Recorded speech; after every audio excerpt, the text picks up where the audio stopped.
Hi everyone, and welcome to the first panel for today. Education plays a critical role in acting as a testbed for innovation and teaching that to future generations.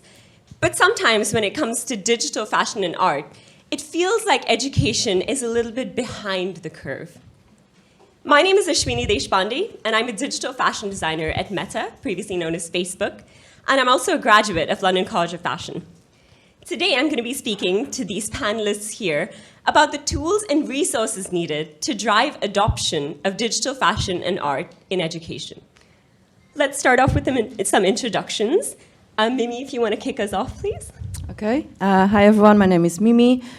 I am teaching at Central St. Martin's, University of Arts London, and at Design and Engineering Department of Imperial College London under the Faculty of Engineering. And I'm involved mostly in the Innovation Management course, the master's one, which is now expanding into teaching blockchain at UAL, which is quite exciting.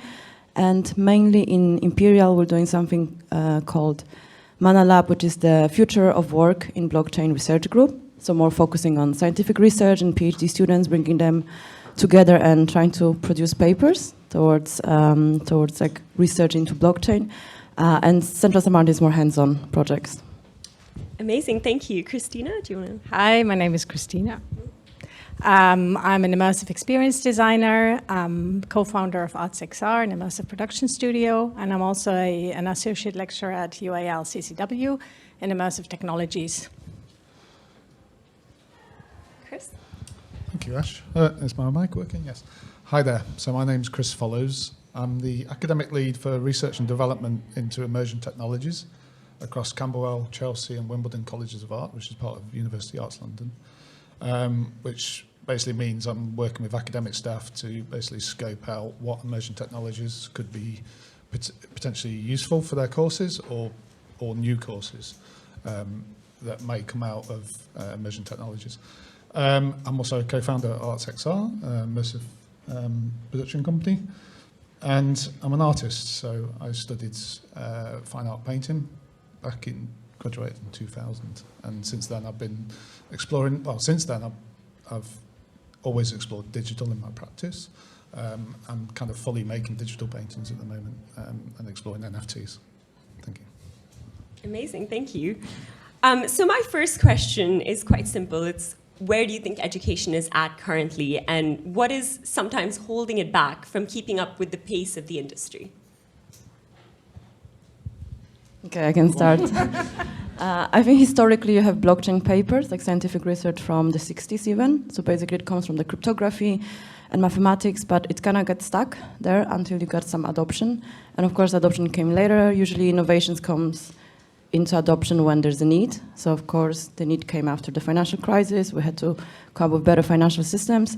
And the funny thing about research is like you have in R&D all of these concepts, all the theories, but they will never be implemented until a big organization will come in and introduce it to the users. And right now, when we are aware of blockchain, NFTs, and digital fashion, the thing that stops universities, from my point of view, is the whole stigma in media. So that's when the students are quite reluctant to enter the space because for them it's a Ponzi schemes, it's scams. There was an article in ArtNet yesterday or 2 days ago that came out and it's like talking about NFTs, that it's a big burst. So that kind of portrays the story that discourage students to mint NFTs and enter that. And another one, I think, a big issue that blockchain, NFT, crypto is very related to investment and financial kind of speculations. And I think that's, again, something that blocks universities to introduce the topic into the students, because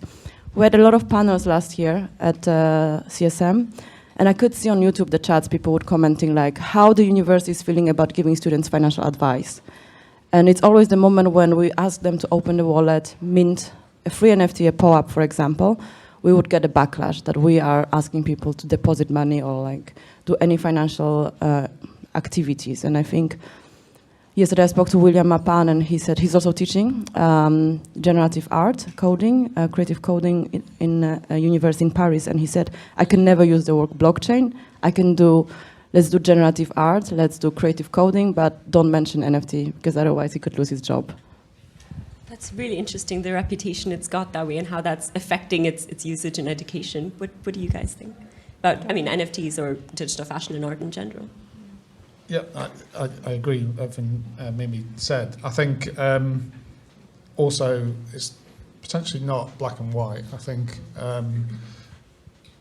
industry, there's parts of industry that are the same as parts of education, and there's parts of education that are really advancing and doing amazing stuff, and there's parts of education that need to develop more and get the expertise in to scale what they're scale immersion tech into their curriculum. But so I think it's the same across the board, especially around I mean, I'm mostly in the art world, so there's, if you look at art galleries, how many art galleries are actually really getting into immersive tech or into NFTs, into crypto or anything like that. There's not a lot, and that's the same with education.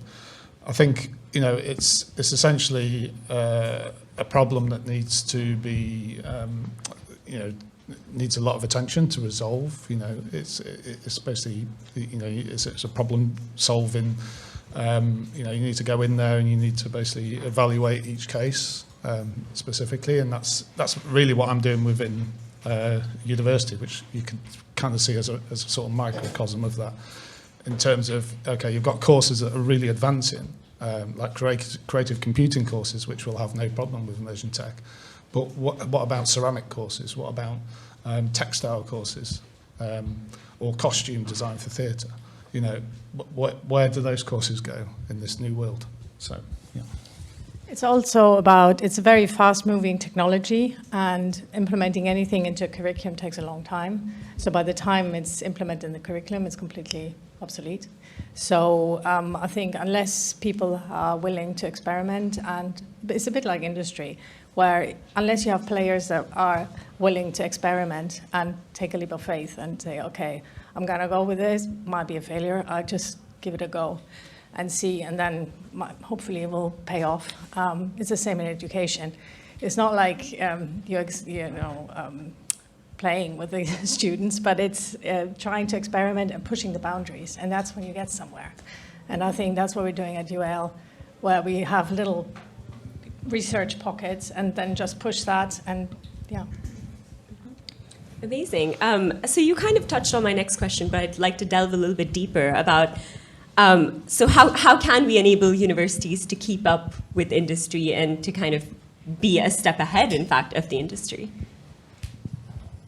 Well, it is kind of implementing smaller groups of experimental design or in fashion, in art, and maybe also cross-disciplinary. I think that's when it gets really interesting.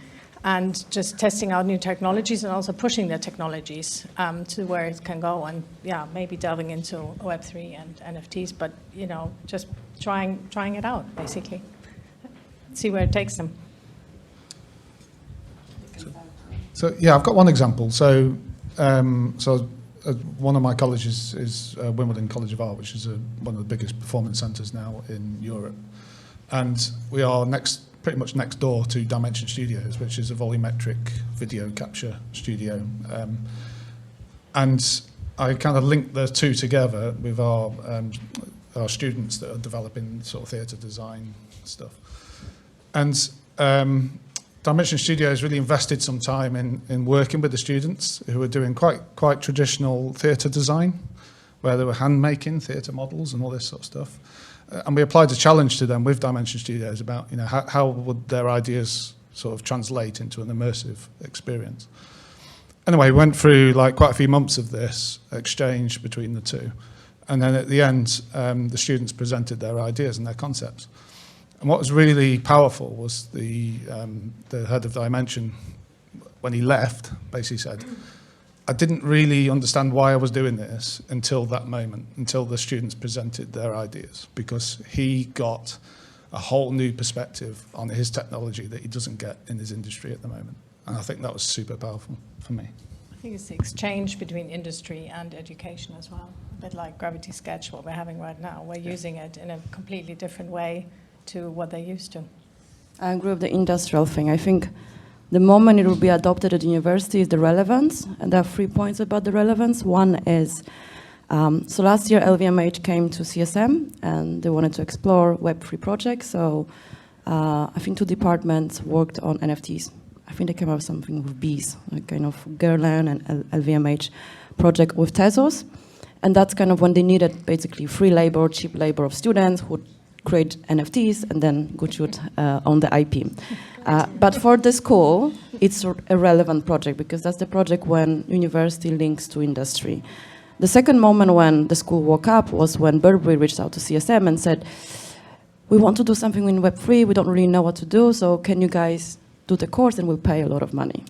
So they would ship the whole department from Burberry and then we'll teach about that. So again, it's 2 cases when it's basically money, client projects and client customized courses.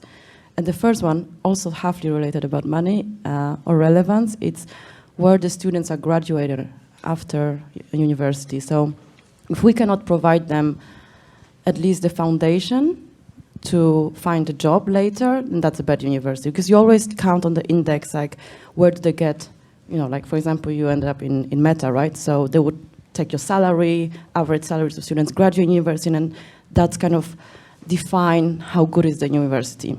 So if we see the organizations like Balenciaga, LVMH, they all, Gucci, Dolce & Gabbana, they all will have metaverse departments right now. And that was my main point when I was claiming this course for CSM. It's like, if you want your students to have a job after that, you need to teach them this, because otherwise they will lose out on the market. And the moment they graduate CSM, they won't find a job. And that was the moment when the university was like, okay, let's do this, because then we can say that our students end up in the metaverse department of Balenciaga, and that's one of the best PR things that can bring future students to the university. That leads perfectly on to my next question, which is, you know, I'm a digital fashion designer, and I see that there's a talent deficit. There aren't enough fashion students, and fashion as an example, but art students in general, who are coming out with the most employable digital skills of tomorrow. And a huge part of that for me, as somebody who is self-taught, a huge part of getting into that industry and having the career that I have today was the influence of the Digital Maker Collective. And you know, 2 of the core members are sitting here right now. So I'd love for you guys to tell us a bit more about the DMC, what it is, and what your aim is with the DMC, and how it's helped students over the years. So the Digital Maker Collective is a collective of students, alumni and staff of UAL across all the colleges.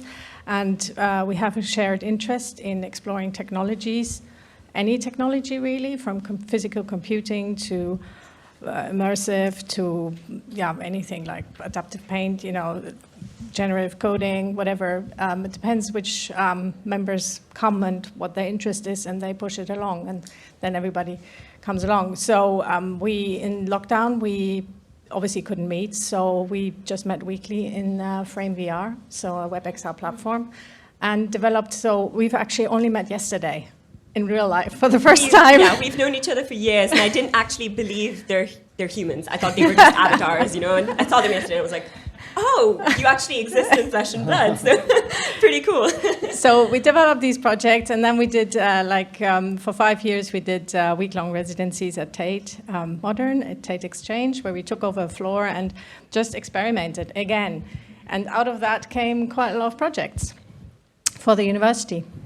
And the reason I brought this up is because I think it's just a really good example of kind of something outside of the core education syllabus that's still educating students for, you know, the industry of tomorrow. So yeah, apart from that, about the DMC, I also want to know what your thoughts are about kind of individual learning and this sort of community-based learning versus more traditional education curriculum. So I had one student, when we talk about individual learning, that she kind of followed our different talks about blockchain, and then because she's a fashion designer, she trained herself, and then she did a collaboration for a degree show with DressX. And she was like one of the few cases when she designed her thing, and you could come and then try the outfit. And nothing was taught, actually. So she did by herself, she reached out to DressX, and she did the whole collab herself. And that was kind of like the example when we as a university are supposed to just maybe bring a lot of different concepts, and then you can, as a student, especially for master degrees, find the one or the route that you're interested, and then you dig into that. And the same with coding. I mean, the best coders are not people from computer science. They are coders that are self-taught. So it's great to introduce them to Python, JavaScript, all of the different languages. And then if they like the flavor of the language, they can dig into that and then become generative artists. They can dig into that and become data scientists because they like Python, for example. If someone like, JS, then they can go and do creative coding. So I think as a university, we should just show them as many possibilities as possible. And then if someone is ambitious enough, they will push forward and learn, join communities like that, like DMCs or like meetups, meet people, go to events like this, and evolve personally. I think that's the best way. Yeah, and I think it's also about kind of critical mass. And I think the Digital Maker Collective came out of walking across the university and seeing different people or individuals kind of on their own, isolated in this sort of love of wanting to do digital, but there's no support system in place there. No one believes in it, but they believe in it. So the Digital Maker Collective was about bringing those kind of lost souls together to basically collectively explore that technology and have a home to do that. So I think that's super important in terms of it kind of goes back to strategic and from the very top having a strategic plan of what you were talking about. But if the university can see, and I think this is the big barrier, is that a lot of people can't see the relevance or a real use case of that technology, so it's not relevant, and it's not relevant for them. And that can impact on a curriculum and impact on a lot of individuals. So I think having these little micro communities that are sort of early adopters and innovators, like Ashwini and everyone here, is super important, and we need to really sort of nurture those little communities, because that's the way that we can keep developing, really. Amazing. Thank you all so much for your incredible insights and knowledge on this. That was super interesting. I'm sure the audience will agree. And thanks to all of you for being such a wonderful audience. Thank you.